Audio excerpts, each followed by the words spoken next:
evening, everybody. Reverend Sherman D. Manning greeting you live from Los Angeles, California. I tell y'all, it has been one heck of a day. God has been good all the time, and he continues to blow my mind with what he does. Let's talk about your buddy for a moment, Donald, the Russian president of the United States of America. Have you been following up on Michael Flynn? Michael Flynn. What do you think about Michael Flynn? What do you think about this joker? Making millions of dollars off of his connections with Russia, not reporting a lot of this money.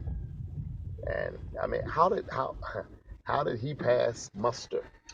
Who vetted this guy before Trump did what he did? Who vetted this guy? How did he pass muster? I don't quite get it. I don't quite get it. I'm fascinated. You know, the vetting process is supposed to be deep, wide, and it looked like this stuff should have come up. I don't get it.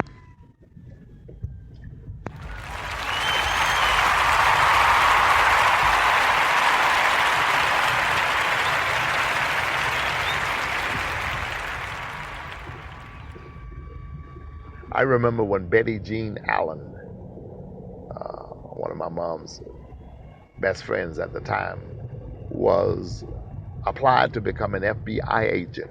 And this was 25 years ago. And I remember the FBI coming to our house, asking every kind of question under the sun that you could ask. Did she smoke weed? Who was her boyfriend? How often she had sex? I mean, just crazy questions. And I remember thinking to myself, wow. And they were doing that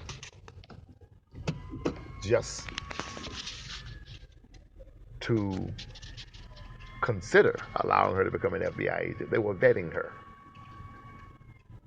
And so with that in mind, you would think that if a person is going to be a national security advisor, the vetting would be so thorough.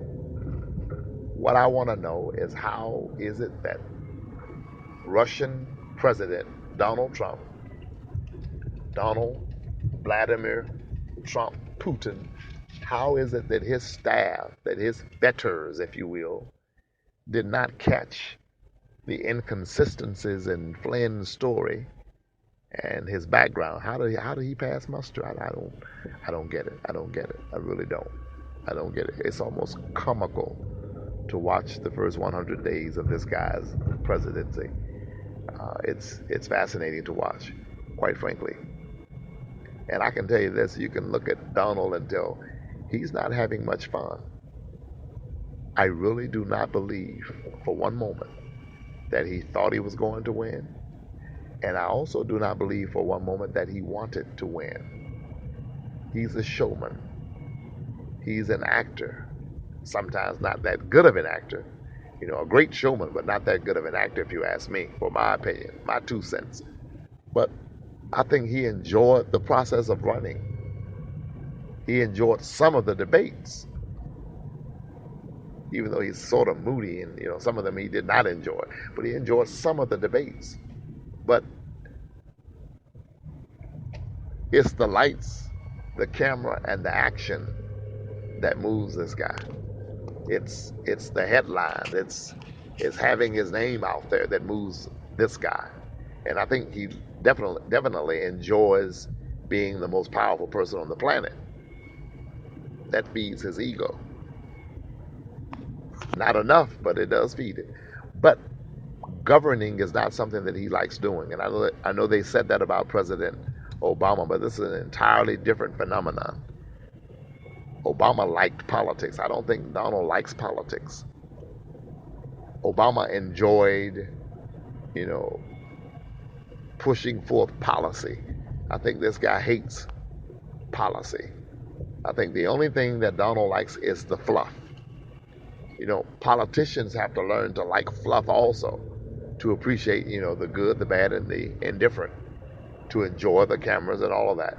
But I think that is all he enjoys. And it is a problem when that is all you enjoy. You know, most speakers, most preachers, most communicators like the sound of their own voice. They'll never admit that to you, quite frankly, but they do. They like the sound of their own voice coming off the walls, coming out of a PA system, coming out of a speaker. Most people love the sound of their own voice, most especially if you are a communicator. But if that is all you like, I mean, say for instance, you run into a preacher and the only thing he likes about preaching is the fact that he likes the sound of his own voice, then that's going to be a problem. If he doesn't like writing sermons, if he doesn't like anything else about what he's doing, that's going to be a problem.